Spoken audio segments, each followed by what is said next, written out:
चलो बच्चों, ये प्रश्न को देखते हैं। तो प्रश्न में दिया है योगात्मक अभिक्रियाएं क्या होती हैं, विभिन्न प्रकार की योगात्मक अभिक्रियाओं की क्रिया विधि का वर्णन कीजिए। आइए मुख्य अवधारणा की चर्चा करते हैं। मुख्य अवधारणा। तो प्रश्न में क्या दिया, योगात्मक अभिक्रियाएं क्या होती है, यानी कि हमें योगात्मक अभिक्रियाएं की परिभाषा बतानी है।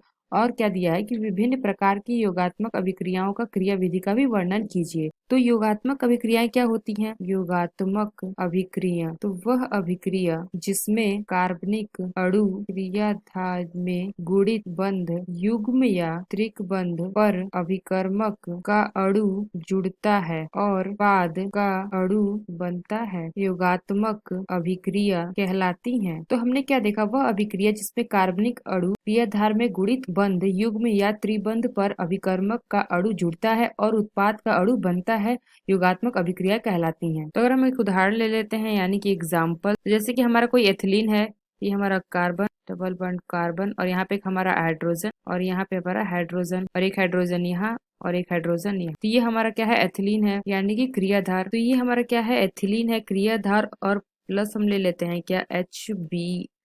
ये हमारा क्या है, ये हमारा है एथिलीन, एथिलीन क्रियाधार, और ये हमारा क्या है, हाइड्रोजन, हाइड्रोजन ब्रोमाइड अभिकर्मक। तो ये हमारा हो गया क्रियाधार और ये हमारा है अभिकर्मक। तो क्रिया विधार का जो हमारा ये क्या होता है, पाई बंध टूटता है और यहाँ पे क्या होता है, नए सिग्मा बंध बनते हैं। तो ये हमारा हो जाता है ये कार्बन, और यहाँ पे हमारा हाइड्रोजन, एक हाइड्रोजन यहाँ और एक हाइड्रोजन यहाँ। तो ये हमारा हो जाएगा C हाइड्रोजन, ये हाइड्रोजन और ये हाइड्रोजन। तो यहाँ पे क्या होगा, यहाँ पे हमारा एक ब्रोमीन आके जुड़ जाएगा। तो ये हमारा बन गया एथिल ब्रोमाइड। तो ये हमारा क्या है, संकलन, संकलन उत्पाद। तो यहाँ पे हमने देखा योगात्मक अभिक्रियाएं क्या होती हैं और इसका हमने यहाँ पे उदाहरण देखा। और हमें प्रश्न में क्या पूछा गया है, विभिन्न प्रकार की योगात्मक अभिक्रियाओं की क्रिया विधि का वर्णन कीजिए। यानी कि क्रिया विधि, क्रिया विभिन्न प्रकार की योगात्मक अभिक्रियाओं की क्रिया विधि। तो यहाँ पे अगर हम ले लेते हैं CH2 double bond CH2 ethylene, ये हमारा क्या है, क्रियाधार है।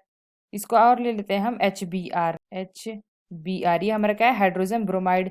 तो यहाँ पे जो हमारा CH2 डबल बॉन्ड CH2 है, ये हमारा है क्रियाधार, और हमने जो हमारे हाइड्रोजन ब्रोमाइड लिया है, ये हमारा क्या है, अभिकर्मक। तो यहाँ पे क्या होगा, जो हमारा पाई बंध का इलेक्ट्रॉन होगा वह गतिशील होगा, लेकिन जो हमारा सिग्मा बॉन्ड होता है उसमें वो गतिशील नहीं होते हैं। तो यहाँ से क्या होता है, पाई बॉन्ड ये टूटता है और यहाँ पे जाके जुड़ जाता है, और ये तब हम यहाँ पे जाके जुड़, तो जब यहाँ पे जाके जुड़ेगा तो यहाँ पे हमारा ब्रोमाइड ये टूटेगा। तो यहाँ पे यह अभिक्रिया किस में होगी, मंद में होगी। तो जब ये बंद टूटेगा तो यहाँ पे हमें क्या प्राप्त होगा, यहाँ पे हमें प्राप्त होगा CH2 पे प्लस और CH3।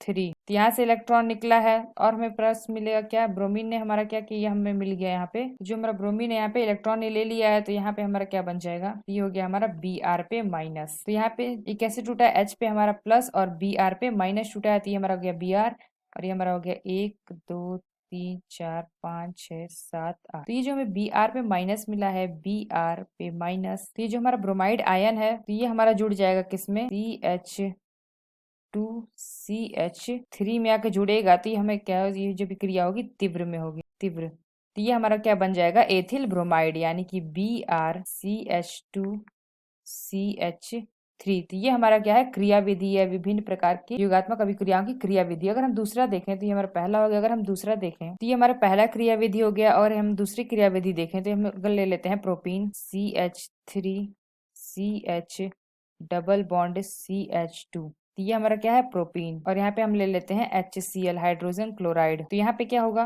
तो ये जो हमारा ये है, यहाँ पे हमारा आ जाएगा Cl, और यहाँ पे जो बंद टूटा, और यहाँ पे ये टूट के इसका पाई बंद चला जाएगा हमारा H पे। तो ये जो हमें क्रिया हुई, ये हमारी हुई मंद में, मंद में। तो यहाँ पे हमें क्या मिल जाएगा, हमें मिल जाएगा CH3CH पे प्लस CH3, और हमें मिलेगा Cl पे माइनस, 1 2 3 4 5 6 7। तो यहाँ पे जो हमें Cl माइनस मिला है, ये हमारा Cl माइनस प्लस, और हमें यहाँ प्राप्त हुआ है CH3CH पे प्लस CH3। ये हमारा क्या है, ये हमारा है आइसोप्रोपीन कार्बो धनायन। तो यहाँ पे क्या होगा, ये जो हमारा Cl पे माइनस है यहाँ पे आके जुड़ जाएगा। तो यहाँ पे हमें क्या मिलेगा, ये जो हमें अभिक्रिया होगी ये तीव्र में होगी। तो यहाँ पे हमारा आ जाएगा CH3CHCl इसका नाम क्या हो जाएगा, इसका नाम हो जाएगा आइसोप्रोपिल क्लोराइड। तो यहाँ पे हमने देखा विभिन्न प्रकार की योगात्मक अभिक्रियाओं की क्रिया विधि। आशा करते हैं आपको समझ में आया होगा। धन्यवाद।